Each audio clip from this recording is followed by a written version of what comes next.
ये दरअसल तमाम उन नेताओं के मुंह पे एक तमाचा है जो कहते हैं कि हमने गायों के लिए ये किया, हमने क्षेत्र में गायों के लिए वो किया। ये दरअसल मैं बात करूं तो रोडवेज बस स्टैंड के पीछे एक कॉलेज बनी हुई है, मुरारका कॉलेज, जो हज़ारों बच्चों का सपना है, वो नवलगढ़ का था, जिस पे कचरे डालने का काम नगर पालिका ने किया, यहाँ के सिस्टम ने किया, यहाँ की नेताओं की कमज़ोरियों ने किया।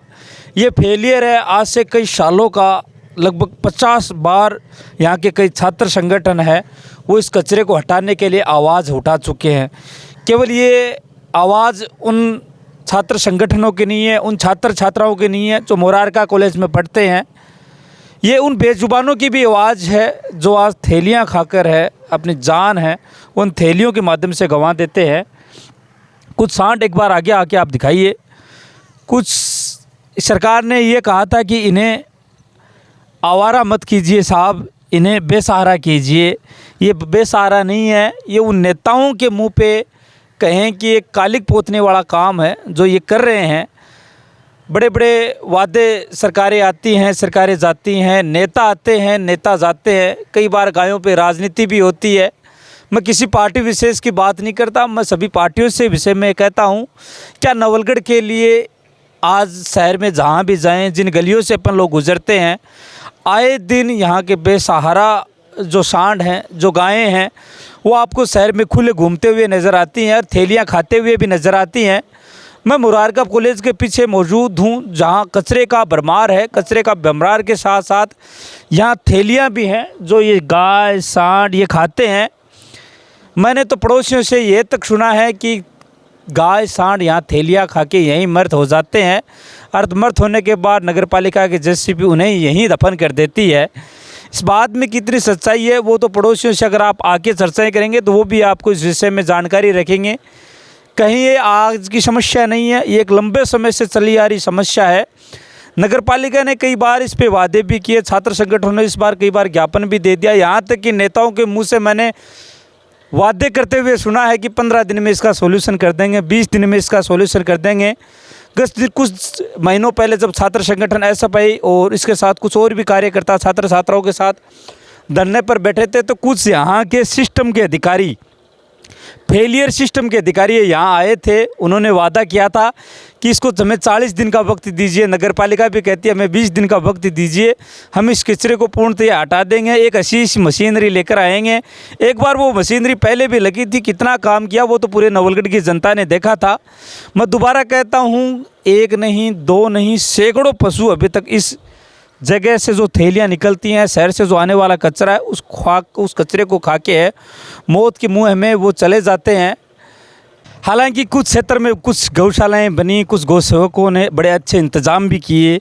आज से धर्मा गौशाला की बात होती है या कृष्ण गौशाला की बातें होती है या गोपाल गौशाला की बातें होती हैं, ये कुछ ऐसी गौशालाएँ होती हैं जो गायों का, आवारा पशुओं का है, वो इलाज करते हुए हमें देखती हैं। कई ऐसे पशु जिनको कहते हैं कि डॉक्टर तक ये कह देते हैं कि उनकी टांग काटी जाएगी, उनके पैर वो एक पैर काटा जाएगा, लेकिन यहाँ के गौसेवकों ने उनका इलाज अच्छी तरीके से किया। उन्हें एक अच्छा बात करूँ तो रहने के लिए स्थान भी दिया। ऐसी बहुत से क्षेत्र यहाँ बने हुए हैं। लेकिन कई बार हमारा भी मन करता है कि क्यों न जो नेता कहते हैं कि नवलगढ़ में ये बनेगा, नवलगढ़ में वो बनेगा। मैं मेरे चैनल के माध्यम से अपील करता हूँ कि नेताओं कुछ भी मत कीजिए, नेताओं कुछ विकास मत कीजिए, लेकिन कम से कम जो ये चीज़ें आज इस कैमरे के माध्यम से नवलगढ़ की जनता देख रही है, कम से कम उन्हें एक अच्छा स्थान तो दीजिए, कम से कम उन्हें एक अच्छा सुरक्षित वातावरण तो दीजिए जहां वो रहकर कम से कम इन थैलियों को खाकर मौत का ग्रास तो ना बने। ये इन गायों की, इन आवारा पशुओं की समस्या नहीं है। एक बार आइए, उन नेताओं से भी कहूँगा, मुरारका कॉलेज आइए, यहाँ पढ़ रहे उन बच्चों और बच्चियों से बातचीत कीजिए जिन्होंने कुछ सपने लेकर यहाँ इस कॉलेज के अंदर एडमिशन लिया था। आज वो सपने जिन पर कचरा डालने का काम यहाँ के नेता कर रहे हैं, यहाँ का प्रशासन कर रहा है, यहाँ का नगर पालिका कर रही है। हालांकि कुछ दृश्य जो मैंने आपको दिखाए हैं वो आपको विचलित कर देने वाले ज़रूर हैं। गाँव में एक बेहतर सुविधाएं धीरे धीरे हो रही हैं, गाँव में गौशालाएं धीरे धीरे बनाई जा रही हैं, कुछ हद तक चीज़ों में सुधार हुआ है। लेकिन सुधार तब होता है जब हमें ये सूचना मिलती है आए दिन कि बाज़ार में किसी एक सांड ने किसी महिला को मारा है। आज वो हॉस्पिटल में भर्ती हुई है, किसी गाय ने राहगीर को आज सींग लगाया है। तो ये घटनाएं कहीं ना कहीं दिल को झकझोर देने वाली घटनाएं हैं। अगर ये दृश्य आप यहाँ आकर देखें, जो आज मैं मेरी आंखों से देख रहा हूँ या मेरे चैनल के माध्यम से तमाम जो नवलगढ़ के लोग देख रहे हैं, तो वो भी इस विषय में विचार कर रहे हैं कि आखिरकार नेताओं ने विकास क्या किया है। क्या कम से कम 5-10 बीघा की ज़मीन लेकर इन गायों की कोई अच्छी व्यवस्था ही नहीं की जा सकती? क्या कोई 10-20 बीघा ज़मीन लेकर इनके लिए कोई रहने के लिए एक आवास नहीं दिया जा सकता? ये कहीं सर्दी गर्मी धूप सभी में यहीं रहते हैं, यहीं खाते हैं, और खाते भी क्या है? क्या इन्हें कोई यहाँ घास मिल पाता है या कोई इन्हें चारा मिल पाता है? इन्हें मिल पाती हैं बाज़ार से आने वाली वो थैलियाँ जो ये खाती हैं। धीरे धीरे गौशाला से जब लोग हम जाते हैं, देखते हैं, कई बार वो पेट चीर कर इन गाय और सांडों का इलाज करते रहते हैं। ये छोटे छोटे बच्चे जो यहाँ घूम रहे हैं अपने परिवार के साथ, ये कचरे बीनने का काम यहाँ करते हैं। कुछ परिवार ज़रूर यहाँ रहकर इस कचरे से है वो गत्ते या कुछ लोहे की ऐसी सामग्री जो बाज़ार से अपशिष्ट के रूप में यहाँ पहुँचती है इस डंप यार्ड में, उनको बीनने का काम वो करते हैं। बीनने के बाद उनसे जो कुछ बचता है कहीं ना कहीं उन्हें रोजी रोटी के रूप में भी काम मिलता है।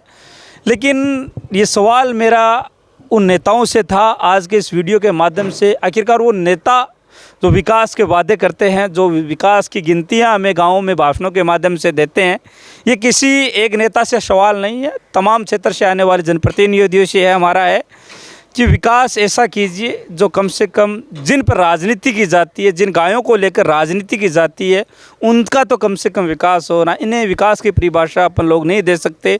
हम कहीं भी कितने भी बड़े महल बना लें, कितना भी विकास कर लें, कितने भी सड़क बना लें, लेकिन कभी गायों की बात होती है तो नेता कहीं ना कहीं पीछे हटते हैं, सिस्टम कहीं ना कहीं पीछे हटता है।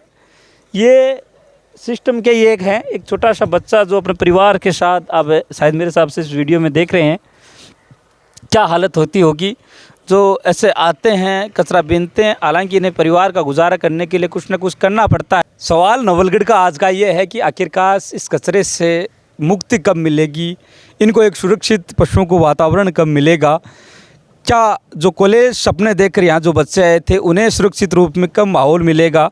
जब कुछ छात्र छात्राओं से कुछ पहले के वीडियो में हमने बातचीत की थी, वो कहते हैं कि हमने एडमिशन ज़रूर लिया है यहाँ, लेकिन हमारा आने का मन यहाँ बिल्कुल इस कॉलेज में है वो नहीं करता, क्योंकि मेरी उम्र के कुछ कॉलेज में यहाँ पढ़ रहे बच्चे और बच्चियाँ हैं, अक्सर वो बताते हैं कि जब भी कॉलेज में आते हैं तो 1 या 2 क्लास से वो ज़्यादा क्लास है वो नहीं ले पाते।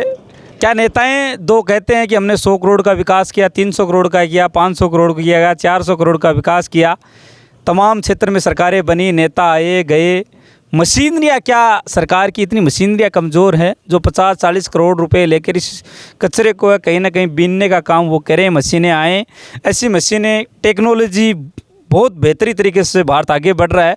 उस टेक्नोलॉजी से नेताओं को यहाँ जुड़ने की ज़रूरत है। एक अच्छा नेता अगर आप यहाँ साबित होना चाहते हैं तो कम से कम उन बच्चों के भविष्य को आप अंधकार में जा रहे हैं उन्हें की ओर ध्यान दे।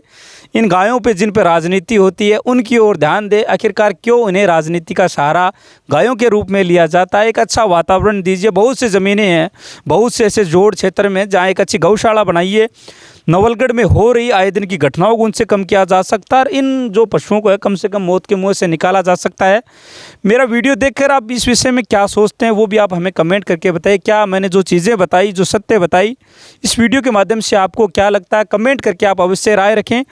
और मेरे से आप क्या उम्मीदें करते हैं, हमारे चैनल से आप क्या उम्मीदें करते हैं, आखिरकार कैसा वीडियो आपको देखना पसंद है वो भी आप हमें कमेंट करके अवश्य बताएं। ये क्षेत्र था नवलगढ़ के राजकीय मुरारका कॉलेज के पीछे का जो डंप यार्ड नगर पालिका का बना हुआ है।